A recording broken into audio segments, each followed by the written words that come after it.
Tudo bem aí, pessoal? Eu sou o professor André e no nosso vídeo de hoje a gente vai falar de um assunto muito importante que é o término dos estudos. O quão importante é para você se realizar profissionalmente e pessoalmente também, tá? Cabe a você ser determinado, ter perseverança e ter muito trabalho também. Vamos dar uma olhada em alguns dados aí. Crise faz crescer diferença salarial por anos de estudo.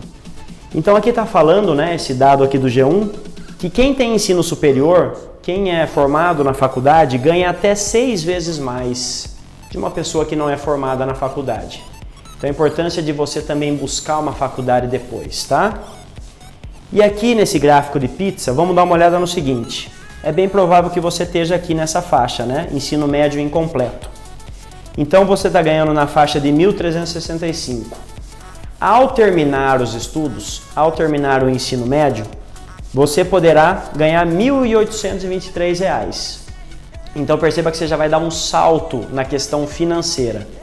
E quando você terminar uma faculdade, você vai poder estar ganhando aí R$5.000, tá? Então são diferenças aí muito grandes de dinheiro, tá? Quanto mais você estuda, mais dinheiro você ganha. Isso é um fato, ok?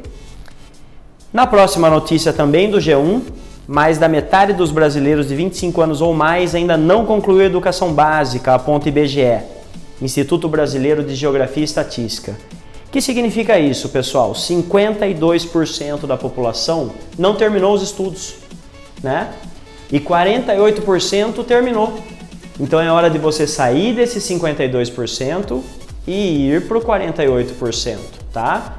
Para ter melhores condições. Os 48% estão ganhando mais dinheiro, estão tendo melhores oportunidades de trabalho, estão se realizando mais, enquanto que os 52% não vivem o que os 48% estão vivendo, tá?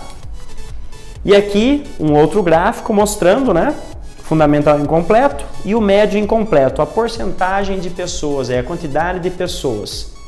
E depois o médio completo e o superior completo. Tá, então é mais gente que não se formou, tá, do que gente que se formou, ok? Já aqui os desempregados. Em janeiro de 2020, a gente tinha aí 12 milhões de desempregados. Já em janeiro de 2021, nós temos 14 milhões de desempregados, praticamente. Lógico que a pandemia também agravou esse quadro. Mas agora, nesse momento, é hora de você se especializar, né? É hora de você cuidar dos seus estudos. É animador que você esteja procurando, né, estudar, se aperfeiçoar e tenha em mente que a maioria não terminou os estudos. E se você faz parte dessa maioria, você vai poder mudar esse quadro, tá? Você vai poder sim terminar os estudos. Conta com a gente, tá? Fecha com a gente aí. Um grande abraço, prosperidade para você e muito trabalho. Até a próxima.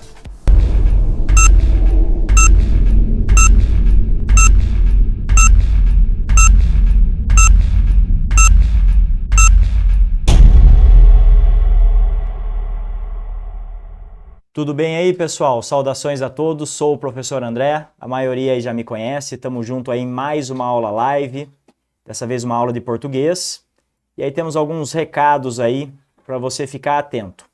As aulas presenciais, pessoal, ela volta em agosto, então durante esse mês de julho aqui, continue acompanhando a gente aqui no YouTube, continue estudando, estaremos aqui normalmente com as lives para você acompanhar, e em agosto, daí a gente volta com as aulas presenciais, ok? Então se inscreve no canal do YouTube, ativa o sininho aí para você não perder nenhuma aula. Segue a gente nas redes sociais, dá o seu joinha lá no Facebook, segue a gente no Instagram. E agora temos uma novidade aí para ti também, ó, que bacana, que legal. Quer concorrer? Então faça o seguinte, faça sua matrícula, pague a mensalidade, fique por dentro dos prazos e aí você poderá ganhar esse smartwatch aqui, tá? Lindão, bonito para ti. E aí é só concorrer, tem que fazer a matrícula, tem que estar enquadrado aí certinho com as regras, tudo bem? Vá na sua unidade mais próxima e procure saber sobre para você concorrer e ganhar esse smartwatch aqui. Beleza? Muito bom! Seguinte, eu peguei aqui para nós uma aula de português para falar de comunicação. Veja só, você é um aluno, você é um vendedor, você é um funcionário, você é uma pessoa que se articula com outras pessoas. Você trabalha com público, você trabalha com pessoas. Para isso é importantíssimo que você esteja atento à comunicação. Então você tem que se comunicar direitinho. O seu leitor, o seu vendedor, o seu fornecedor, o seu colega de trabalho, o seu chefe, os seus amigos, né? Enfim, eles têm que entender o que você está falando. E você se comunica bem? Você é uma pessoa que se comunica bem? A partir do momento que você tem uma boa comunicação, suas vendas aumentam, a sua promoção aumenta, você conhece mais gente, você tem mais contato, as pessoas te procuram mais para trabalhar, porque a sua comunicação é boa. Então, para isso, você precisa treinar, conhecer muitas palavras. E aqui eu peguei os exemplos de como é a nossa comunicação hoje. Começando pela linguagem verbal. Quando eu falo verbal, pessoal, é a fala, é a escrita. Então, a todo momento, né, pessoal, todo dia você está falando no seu trabalho.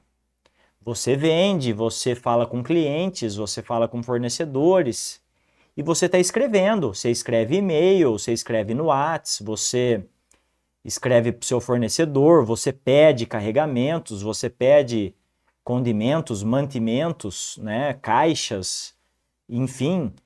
Essa linguagem verbal, ela é muito importante. Ela é a fala e a escrita. É muito importante que você esteja bem afiado com as duas para que você seja mais reconhecido, para que você seja mais respeitado, para que as pessoas procurem mais você. Então, o que é linguagem verbal? É a fala, é a escrita, ok? O que é a linguagem não verbal, que eu separei aqui também? É a dança, são os olhares, são a fotografia. Você está ciente, sempre falo desse exemplo aí na aula presencial, né, para os meus alunos, você está ciente que o seu corpo fala. Então, dependendo como você olha, dependendo do seu olhar para as pessoas sabem se você está com medo, se você está feliz, se você está triste, se você está sério. Então, as pessoas entendem disso através do seu olhar, tá? E a partir do momento que você dança, que você tira uma fotografia também, as pessoas acabam reconhecendo e falam, olha, através dessa dança percebi que essa pessoa é mais tímida, ela é mais desenvolta, através da fotografia. Então, na foto percebi que a pessoa é um pouco tímida, na foto percebi que ela é mais extrovertida, na foto percebi que ela tem uma boa comunicação, ela se solta bem. Então, essa é a linguagem não verbal, ok? Muito importante também. Por quê? Porque você precisa transparecer para o seu cliente, fornecedor, vendedor, aluno, enfim, que você é uma pessoa segura, que você tem segurança na hora que você fala alguma coisa, na hora que você vende alguma coisa. Você convence o seu cliente daquele produto que você está vendendo? Olha, eu estou vendendo tal produto. Você convence o seu cliente, o seu fornecedor? Os mercados funcionam dessa maneira. E a linguagem digital, hoje mais do que nunca, os eletrônicos, né? O famoso aí WhatsApp da empresa, as redes sociais da empresa, igual eu divulgo aqui também, para você curtir, para você seguir, para você fazer parte. Por quê? Porque a linguagem eletrônica hoje, a linguagem digital, ela é extremamente importante. Tá? Todas as propagandas, os seus clientes, o seu patrão, tá todo mundo no WhatsApp, tá todo mundo na rede social. E é importante que as suas redes sociais estejam bem emparelhadas, a sua imagem, a sua venda, o seu fornecedor, todos ali hoje na rede social para facilitar o seu dia a dia, para facilitar a sua venda, facilitar o seu contato. Então hoje é mais importante aí do que nunca a linguagem digital, a partir dos eletrônicos aí. Notebook, né, o celular, que é tão usado com a gente aí, o computador, a televisão, o rádio, enfim, a linguagem digital, ok? Bom, feito essa pequena introdução, pessoal, que a gente está falando de comunicação, né, a linguagem verbal, não verbal, linguagem digital, vamos dar um pulinho agora E vamos dar uma olhada nessa divisão aqui, muito importante. Veja só, norma culta, gramática correta, sem gírias, sem abreviações. A norma culta, ela é usada no trabalho e na escola e nas provas. Então você tem que estar muito atento para escrever direitinho, para falar direitinho. Por quê? Porque as pessoas vão notar o seu lado culto, a sua norma culta. Então, se você quer ser vendedor, você quer ser um fornecedor, como é que você fala? Como é que você escreve? Tá? Então, é a gramática correta. Não pode gíria e não pode abreviação. É muito comum que você tenha um parecer, um falar aí mais sério na empresa e na escola, né? Com o seu patrão, com seus colegas de trabalho, você não fica falando gíria a todo momento, né? Você não fica abreviando a todo momento. Você precisa ser claro naquilo que você diz, que você fala, que você propõe. Então essa é a norma culta, ok? Peguei aqui uma tirinha, né? um quadrinho aí para você ver como é a norma culta. Então 2 ratos aí conversando, muito famoso esse rato aí inclusive, tá? As tirinhas dele aí, muito famoso. O nome dele é Níquel Náusea, ok? Em alusão ao Mickey Mouse, tudo bem? Vejo que o nobre companheiro achou uma goiabada. Sim, e o distinto rapaz achou queijo. Veja só, você entendeu o quadrinho. Só que se você fosse falar de outro jeito, você não usaria toda essa formalidade, né, para falar. Então vejo que o nobre companheiro achou uma goiabada. Você poderia falar de outro jeito, mas ele quis falar na norma culta. E o colega dele ali falou, sim. E o distinto rapaz achou queijo. Esse tipo de exercício é muito bom, porque se você não sabe alguma palavrinha, você fala, opa, deixa eu procurar aqui no dicionário. Deixa eu ver o que significa. Então, por exemplo, nobre companheiro. Você sabe o que é nobre? Você já comeu uma carne nobre na churrascaria? Você já foi num lugar nobre? É uma coisa mais sofisticada, uma coisa melhor. Aí uma goiabada. Você sabe o que é goiabada? É um doce de goiaba, ok? Né? Marmelada, goiabada. Então você já conhece, você sabe. Aí veja só, o distinto rapaz. O que é distinto? Diferenciado. Olha, vamos distinguir, distinto, diferenciado, ok? Achou queijo. Então os dois estão conversando na norma culta, tá? Já embaixo eu coloquei uma norma coloquial. O que significa isso? Gramática alterada, uso de gírias e abreviações. É a linguagem nossa do dia a dia, no churrasco, com os nossos amigos, no bar, no shopping, quando a gente vai passear. Você vai usar esse tipo de linguagem. Aí você não precisa usar a norma culta, você está no meio de um churrasco. Você está no meio de um rolê aí, de um bar, de uma pizzaria, você não precisa ficar usando a norma culta. Aí você pode usar a norma coloquial, que é a gramática alterada, uso de gírias e abreviações. É muito comum você escrever no Whats com abreviações. O ABS, o BJ, o PQ, tá? E aí uma tirinha também para a gente ilustrar. E aí, compadre, firme? Não, futebol. Do tipo, o firme que ele quis dizer, ele pode ter 2 significados, né? O firme aí, tá firme, tá tudo bem, né? Você tá bem?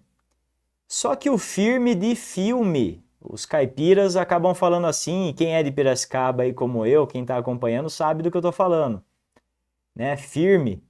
E aí, firme? Novela? O pessoal acaba brincando com isso aí.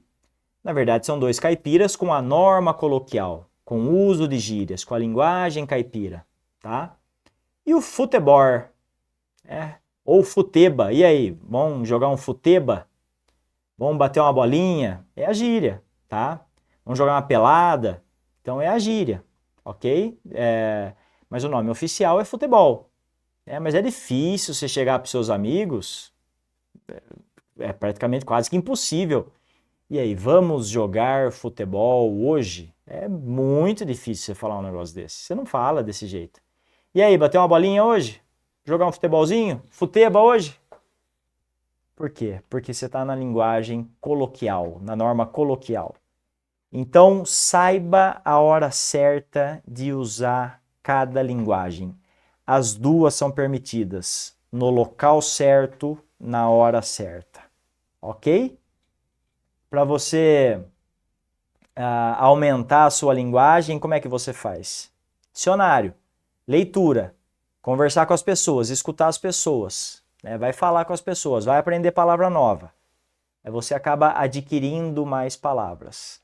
Para você descobrir gírias novas, como é que você faz também? Conversando com as pessoas, tá? Conversando com as pessoas, você descobre um monte de gíria nova também. Beleza? Para quem já viajou muito aí, eu fiz algumas viagens também. Tô acabando de voltar aí de Manaus, acabei de descobrir um monte de gíria nova, já vou usar aqui também, tá?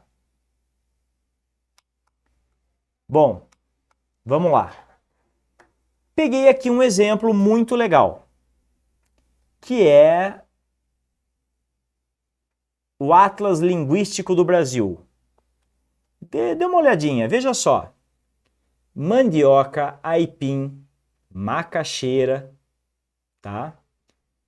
Perceba que é a mesma raiz, tá? Mandioca, aipim, um bolo de aipim, né? Macaxeira, inhame. Perceba que é a mesma raiz, só que você fala, em cada lugar do Brasil você fala de um jeito, ok? E do lado, o famoso pão. Então, dependendo de onde você for aí do Brasil, você vai saber do que eu estou falando. Então, por exemplo, eu estava lá em Manaus agora, né? Cheguei esses dias aí. Pão de massa grossa, é o filão. Pão francês, é o filão aqui, nosso de São Paulo. Cacetinho, fala-se cacetinho lá no Rio Grande do Sul, tá? Em Portugal também. Aí pão de sal, na Bahia, fala-se pão de sal. Aí pão Jacó, pão aguado, carioquinha, pão careca, pão de trigo, pão d'água, tá? Pãozinho, né? Perceba, então, que é o mesmo pão. É o pão francês, é o filão. Só que em cada trecho do Brasil, o pessoal usa uma gíria. Eles falam de um jeito. Então, se você chegar, como eu já cheguei na Bahia, por exemplo, e pedir o filão, eles falam, então, mas e aí? O que é filão? Daí eu falo, é o pão. Então, aqui é pão de sal. Então, você tem que saber aonde é o lugar correto dessa nomenclatura. Então, perceba que é o mesmo pão, só que em cada lugar você vai falar de um jeito diferente. Ok? Aqui para nós, São Paulo, né? Para quem está em São Paulo aí também assistindo, é o filão ou é o pão francês. Muito comum você ir numa lanchonete, pão de hambúrguer ou pão francês? O cara vai perguntar para você, o garçom. Você fala, pão francês, tá? Outro também muito comum, pessoal, é você ver a mexerica. É a mexerica, é a tangerina, pocã, é o morcote. Então é muito comum que você tenha essa diferenciação também da mexerica. Tudo bem, tem uma variação de tamanho ali, de cor e tal, mas mexerica, pocã, tangerina, morcote, cada um ali, no fim, acaba resultando quase que na mesma fruta. Ok? Beleza? Tudo bem nessa curiosidade? Pegou aí, sacou? Muito bom. Vamos continuar aqui. Bom, eu peguei aqui um trechinho de um texto. Então a gente vai interpretar, você vai ver, vai sacar o que esse texto está falando. Leia o trecho de um texto publicado no livro Educação em Língua Materna. Gerente e cliente. Quando a pessoa é uma gerente, é um chefe, é um vendedor, é o que a gente acabou de conversar, né, pessoal? Ela precisa ter uma postura mais séria no falar. É através do falar que ela vai gerar confiança no cliente e ele vai levar aquele produto, tá? Então o gerente fala, boa tarde, em que posso ajudá-lo? Perceba que já é a linguagem formal, ok? Linguagem culta. E o cliente fala, estou interessado em financiamento para compra de veículo. Aí o gerente fala, nós dispomos de várias modalidades de crédito. O senhor é nosso cliente? Você precisa também ter uma pegada amistosa com o seu cliente. Ele precisa se sentir acolhido por você. Então, olha, você já é nosso cliente? Você quer fazer um cadastro? Você quer conhecer a loja? São coisas que atraem a clientela. Tá? Isso é muito importante também. E o cliente fala, sou o Júlio César Fontoura. Também sou funcionário do banco. E aí o gerente fala, Julinho, é você, cara? Aqui é a Helena. Você está em Brasília? Pensei que você ainda estivesse na agência de Uberlândia. Passa aqui para a gente conversar com calma. O que você notou nesse diálogo aí? Tá tranquilo de perceber? Que enquanto um não conhecia o outro, eles mantiveram a norma culta e ficaram na linguagem formal. A partir do momento que a Helena, que é a gerente, reconheceu o Júlio, ela se soltou um pouco mais. Ela falou mais abertamente. Por quê? Porque ela já conhecia. É muito comum que com pessoas que você já conhece, você fala de um jeito muito mais à vontade. E com pessoas que você não conhece ainda, você mantém a discrição, você mantém a formalidade. Tá? Tanto é que você não brinca, você não faz piada, você não faz brincadeirinha com quem você não conhece. Agora, com quem você conhece, você sabe do que eu estou falando. Você já brinca, você já zoa, você fala do jeito que você quiser. Então, muda o tratamento dependendo da pessoa. Então, aqui a gerente, ela foi totalmente formal. E o cliente também foi formal.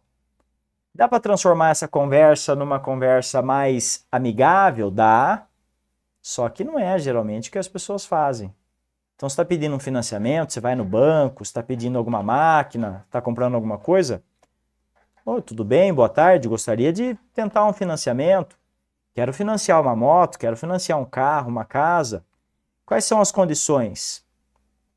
Agora, se é uma pessoa que você já conhece, aí você já fica mais à vontade. Então, que hora que você percebeu aqui? Que no último trecho aqui da conversa, a Helena, que era gerente, ficou mais à vontade com o Júlio. Julinho, é você, cara? Aqui é a Helena. Você está em Brasília? Perceba que até a maneira de escrever mudou. Você está em Brasília? Pensei que você estivesse ainda na agência de Uberlândia. Passa aqui para a gente conversar com calma. Vem aqui tomar um café. Então perceba que ela se soltou um pouco mais ao saber que a pessoa era conhecida e também trabalhava no banco. Ok? Então o diálogo aí entre gerente e cliente. Perceba que é tudo muito formal até o momento que a gerente reconhece aí o também funcionário do banco, Júlio. Beleza? Comece a anotar as suas conversas com os vendedores, com os funcionários do banco, com os funcionários do hospital, da saúde. Comece a anotar como ela é. Perceba que a conversa é cheia de protocolos. Olha, tudo bem? Informe a operação que você vai fazer, preencha essa ficha. Tá, o médico que vai te atender é tal. Então, note que há muita formalidade nas conversas. Tudo bem? Beleza? Vamos passar aqui. Funções da linguagem. Bom, é muito comum que cada tipo de linguagem tenha uma função no texto, na conversa, na fala, na questão. Então, função emotiva. O próprio nome diz, né? Emoção, emotiva. Transmissão de emoções, sentimentos tem a ver com o emissor. Note, pessoal, que um ator, uma pessoa que faz um discurso, ela sabe a hora certa de emocionar o seu público. Um cantor, um ator, uma pessoa que é qualificada em discursos, né? Um mestre de cerimônias, um padre, ou quando ele vai fazer um casamento, quando o mestre de cerimônias vai fazer uma formatura, ele sabe a hora certa de entonar a sua voz. Por quê? Porque ele precisa levar emoção para aquele público. E a partir do momento que ele leva a emoção para o público se emociona. Tanto é que muitas pessoas contratam mestres de cerimônias, contratam narradores, os filmes, as dublagens. Por quê? Porque conhece a voz daquele ator, daquele dublador, daquele padre, daquele mestre de cerimônias, daquele narrador. Então é muito comum que você esteja acostumado aí com tal narração do futebol. Porque o cara sabe jogar emoção no gol. A hora que bate o gol, a hora que o jogador faz uma jogada, ele sabe narrar. Então você fala, ó, eu vou assistir em tal canal por conta de tal narrador. Porque eu gosto daquele narrador. Essa é a função emotiva. Tá? Então as emoções, os sentimentos, fala, ó, eu gosto muito daquele ator fazendo um drama. Eu gosto muito daquele ator fazendo uma cena emotiva. Então você se guia por isso. Então é certeza, ó, eu gosto de tal ator, de tal narrador, de tal padre. Por quê? Porque o dom dele falar é emocionante. Ele sabe entonar a voz, ele sabe atrair as pessoas. Essa é a função emotiva. Ok, pessoal? Muito importante no mundo da arte, no mundo das cerimônias, no mundo aí dos casamentos, no mundo das novelas, das séries, é muito comum a função emotiva. Tudo bem? A próxima aqui é a função apelativa. Seduzir, convencer, persuadir o receptor, propaganda, venda. A função apelativa, ela é muito comum, por exemplo, numa placa de trânsito. Olha, não ultrapasse a velocidade, respeite os limites de velocidade. Não ultrapasse a velocidade, tome conta da sua vida e tome conta da vida do pedestre. Tome conta da vida das pessoas que andam na cidade. Respeite o pedestre, respeite as crianças, respeite os idosos atravessando na faixa. Então tudo isso é uma função apelativa. Estou praticamente apelando para quê? Para você se convencer, para você entender que não é para fazer aquilo, tá? Então estou tentando te convencer, estou tentando te seduzir, persuadir. Então um vendedor também usa esse tipo de linguagem. Olha, toma cuidado, né? Não leva desse produto, leva esse que é melhor. Toma conta desse produto, armazena desse jeito. Por quê? Porque ele está tentando te orientar, te convencer de que aquilo é o certo. As propagandas fazem isso direto. Olha, a concorrência é muito grande, mas só esse produto faz isso. Só essa bebida te causa essa sensação. Só essa comida te causa essa sensação. Só esse supermercado tem esse preço. A gente cobra a concorrência. Então, a função apelativa é muito comum nas vendas, nos supermercados, nos bares, nas placas de trânsito, principalmente. Respeite a vida, respeite a fila. Por quê? Porque você precisa apelar, você precisa seduzir o seu cliente para que ele entenda a linguagem certa e faça a maneira correta. E compre o seu produto. Então ele fala, ó, eu estou acostumado a comprar em tal supermercado porque o preço é mais barato. Vejo propaganda e o narrador me convenceu. Tinha lá um ator famoso fazendo propaganda de supermercado, ele me convenceu. Ok? Então é a função apelativa. É muito comum que a gente compre um produto só por conta do ator. Eu mesmo tenho muito disso. Ah, foi tal piloto, tal jogador, tal ator que fez essa propaganda, então eu vou comprar esse produto. Ok? É a função, então, apelativa. Beleza? Função informativa. Transmitir informação. Jornal, livro, aula. Então é muito comum que você leia jornal, né, hoje no celular, né, você está ali passando, se dá uma lida numa notícia, você veja um livro, você veja uma aula como você está vendo agora. Então eu estou informando você. Eu estou querendo te convencer também, eu estou querendo botar uma ideia na sua cabeça, mas eu estou informando, tá? Eu estou te informando sobre uma matéria de português, uma matéria de geografia, uma matéria de história. Para quê? Para a gente entender o contexto. Então a minha função aqui é informar você.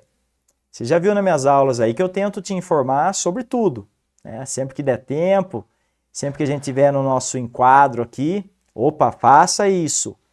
faça essa ideia, assinale tal alternativa, faça esse exercício dessa maneira. Então é a função informativa. Tudo bem? Beleza? Transmitir informação. Você também faz isso no trabalho. Você também faz isso durante o seu dia aí, a sua rotina. E finalmente a função fática, pessoal. É a comunicação. São os cumprimentos, são os diálogos. Então o que é um cumprimento? Bom dia, boa tarde, boa noite, bom descanso, olá, oi, seja bem-vindo. E o que é um diálogo? É muito comum que você tenha diálogo nas reuniões. E às vezes numa reunião você usa quase todas as funções de linguagem. Então olha, precisamos aumentar nossas vendas, precisamos melhorar o nosso balcão, precisamos melhorar o nosso produto, precisamos vender mais, precisamos arrecadar mais dinheiro, precisamos fazer tal empréstimo, precisamos fazer tal logística. É a função fática, é a comunicação. São os cumprimentos e os diálogos. Já que você acorda, você faz a função fática, que é bom dia, boa tarde, boa noite, igual eu aqui, né? Saudações, bom dia, boa tarde, boa noite. Então a função fática, a todo momento a gente está fazendo ela também, praticando ela também, ok? É muito comum nos exercícios, pessoal, que caia da seguinte maneira. Eles te dão alguma coisa, uma placa, eles te dão um diálogo, eles te dão um texto e eles vão te pedir que tipo de informação é aquela. Tá? Então é função emotiva, apelativa, informativa ou fática. Ok? Fique atento aos exercícios aí. E a gente vai praticar um aqui do Enem, inclusive. Vamos lá? O telefone tocou. Alô, quem fala? Como? Com quem deseja falar? Quero falar com o senhor Samuel Cardoso. É ele mesmo. Quem fala por obséquio? Olha uma palavrinha que se você não sabe o que é, né? Não se lembra mais da minha voz, seu Samuel? Faça um esforço. Lamento muito, minha senhora, mas não me lembro. Pode me dizer de quem se trata? O que você percebeu aqui? É um diálogo, é uma conversa. Ok? Vamos voltar no slide anterior. Se é um diálogo, uma conversa, no qual que vai se encaixar aqui? No função fática, provavelmente. Agora vamos lá. Pela insistência em manter o contato entre o emissor e o receptor, predomina no texto qual função? A metalinguística, a fática, a referencial, a emotiva ou a conativa? Bom, acabamos de ver que é um diálogo, não é? Então, qual você vai assinalar? Tenho certeza que você já está acertando aí, tá? Que você já está sabendo qual que é. É a função fática, é a letra B, pessoal. Ok? É um diálogo. Perceba que a pessoa ali está falando com o seu Samuel, uma senhora e o Samuel conversando. Tá? É um diálogo, é a função fática, letra B. Tudo bem? Ok? É um exercício tranquilo de acertar, não é? Uma questãozinha aí do Enem, só que você tem que ficar atento qual função que é. É o que eu acabei de falar, o Enem, a sua prova e as provas de concurso, elas pedem muito isso. Elas colocam um cartaz, um diálogo, um texto, e elas vão te pedir aí, e aí, que tipo de função que é? Que função de linguagem que é? Tudo bem? Beleza? Vamos passar aqui. Bom, veja só. Em meio a toda essa conversa nossa, temos aqui frase, oração e período. Vamos ver o que significa cada uma delas, tá? Frase. Frase é todo enunciado linguístico que tem sentido completo e termina com uma pausa pontuada. Não é necessário haver verbo para a formação de uma frase. Ok? Então não precisa ter verbo para ser uma frase. Tudo bem? Pausa pontuada. Você tem que ficar por dentro da pontuação. É ponto na mesma linha? É ponto final? É interrogação? É exclamação? Abre aspas, vírgula, apóstrofo e por aí vai. Tipos de frases. declarativa. O emissor lança uma mensagem positiva ou negativa. Então, é muito comum um exemplo de uma frase declarativa. A hora que você fala uma mensagem positiva ou negativa, você está falando uma frase declarativa. Como é que o exercício vai pedir isso para você? Vai pôr lá uma frase, um texto, uma charge, um meme e vai falar essa frase. É o quê? Então, se for mensagem positiva ou negativa, você sabe que é declarativa. Interrogativa, o emissor interroga. Ué, estou perguntando. Tá? É uma pergunta. É muito comum que no seu dia a dia você faça várias perguntas. É uma frase interrogativa. Exclamativa, o emissor se manifesta com alguma surpresa. Então, a exclamação, o ponto de exclamação no final, ele tem alguma surpresa, tá? Ele tem alguma surpresa na fala. Então, se você está conversando no WhatsApp com alguém ou mandando um e-mail, se você colocar exclamação, dá a ideia de surpresa, ok? E a imperativa, veja só a historinha da frase imperativa. Tá? A imperativa vem de imperador. E se a pessoa é um imperador, você conhece vários aí na história, ela dá ordens. Então pegaram essa ideia do imperador, imperativa, e o emissor lança uma ordem, é uma frase que tem uma ordem. É muito comum que você receba esse tipo de frase com ordem e que você delegue também uma ordem para o seu filho, para o seu sobrinho, para o seu marido, para a sua esposa. Tá? Então, é aquela ideia de ordem do imperador, frase imperativa. Tá? Então, a ideia de lançar uma ordem. Tudo bem? Vem de imperador. Ok? O que eu aconselho você? A escrever, né, pessoal? Escreva. Então pegue, opa, vou fazer uma frase declarativa, vou fazer uma frase interrogativa, exclamativa, imperativa. Comece a escrever para você treinar o seu vocabulário e comece a ler os textos, o jornal, as notícias e fala, opa, essa frase aqui, esse texto, esse livro que eu estou lendo é uma frase declarativa, interrogativa, exclamativa ou imperativa. Beleza?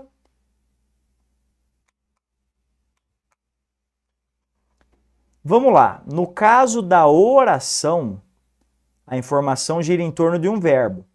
Então, para ser oração, tem que ter um verbo. Olha o exemplo. Vamos lá, falta pouco. Então, tem o verbo vamos, né, que é do verbo ir. Vamos lá, falta pouco. E outro exemplo, fomos ao laboratório. Perceba que no vamos lá, falta pouco tem até uma exclamação, tá? E fomos ao laboratório tem um ponto final. Então tem um verbo, que é o verbo ir também, né? Fomos, tá no passado, fomos ao laboratório. Ok? Então oração, a informação gira em torno de um verbo. Tudo bem? Período é a frase organizada em uma ou mais orações. Faltam apenas alguns dias. Período simples. Perceba que só tem um verbo aí. Agora veja o exemplo de baixo que eu coloquei. Não sei se tenho coragem. É o verbo saber, né? Sei. E o verbo ter, tenho. Não sei se tenho coragem. Período composto. Tem dois. Tudo bem? Então, oração, ela gira em torno de um verbo. O período é uma ou mais orações. Você sabe que a oração tem verbo, o período também tem que ter um verbo aí. Tudo bem? Beleza? Recomendo a você que você escreva muitas frases e saiba que tipo de frase, oração ou período é. Tudo bem? Bom, segue a gente nas redes sociais, dá o seu joinha lá, se inscreve no YouTube, ativa o sininho, segue a gente aí para você ficar por dentro de todas as informações. E olha só que bacana, que legal. Quer concorrer? Faz a sua matrícula, fica certinho aí com os prazos de pagamento e etc. Veja as informações na secretaria sua mais próxima e a partir do momento que você está fazendo sua matrícula, você vai poder concorrer a esse aparelho eletrônico aqui, né? Esse smartwatch muito legal, muito bacana, para você facilitar seu dia a dia, para você usar, para você ficar aí mais tecnológico. Beleza? Concorra, participe. É um prêmio aqui que quero muito que você ganhe aí que você tenha a sorte aí de ganhar para você curtir um pouquinho mais de tecnologia. Beleza? Quero agradecer muito a sua presença nessa aula. Valeu! Continue estudando, tire suas dúvidas, faça a sua prova, procure os seus sonhos aí, persista e estude bastante para você ficar cada vez melhor aí na sua empresa, na sua família e para ti mesmo, né? Para você agregar conhecimento para satisfação pessoal. Beleza? Muito obrigado, até a próxima. Tchau para todo mundo.